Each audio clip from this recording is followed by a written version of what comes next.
So I'd like to think by this point we've gone through most of the 21 early learning skills, and you've had a read through and you've seen a lot of the videos, and you've tried, at least attempted quite a few of them at this point.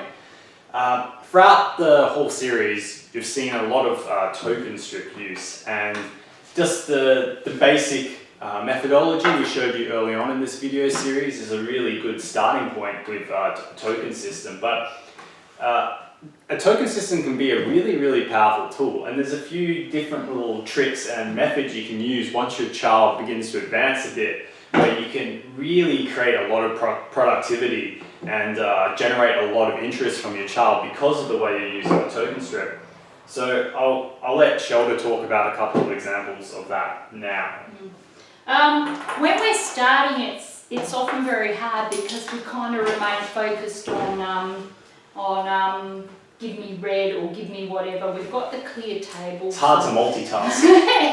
And you won't think of this stuff, but as you get more comfortable and whatever, we haven't got anything here, but let's pretend this is something interesting.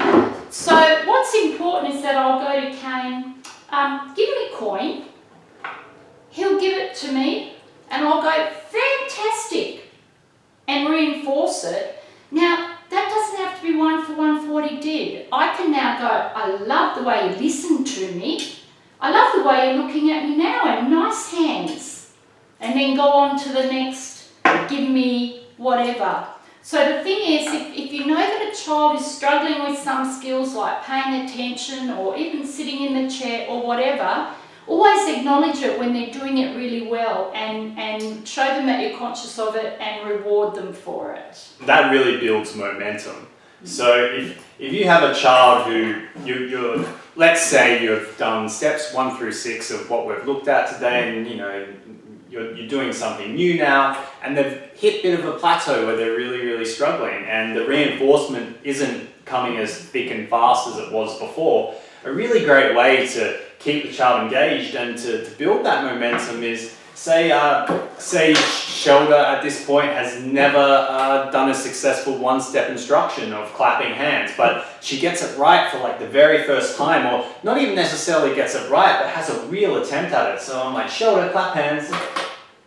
Oh, great effort! Like, oh, let's get 2 tokens for that. So you don't always have to reinforce at a one-to-one basis with tokens to your child's output. If your child does something really well, you can give them 2 tokens or 3 tokens. If your child attempts something they've never attempted before, reinforce that, because all a token economy is a currency system, and if you pay your child more for trying to attempt difficult things, they're going to be more inclined to attempt difficult things. And yeah, it creates a situation where you get what we'd call like a brave learner. They're willing to take risks, and they're going to have a real crack at some of these harder tasks we're going to be doing with the kids today. And I'm just randomly jumping, but it's a really important concept of that everything looks, before they sort of do things, at cost and benefit.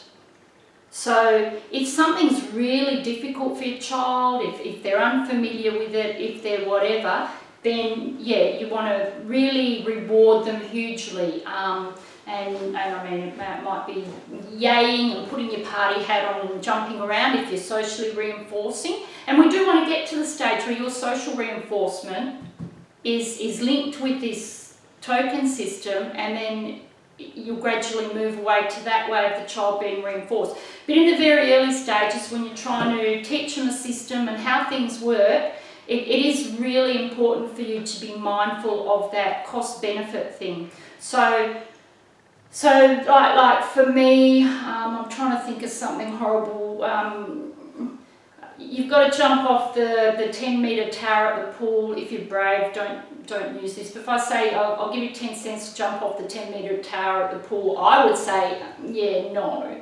If you said to me, I'll give you $1 million, I would be very brave, and I would gird my whatever, go up there and jump off. And that's it. So you've got to look at cost benefit, and you've got to look at, high levels of rewards when your little guys are just starting or they're doing something fantastic for the first time.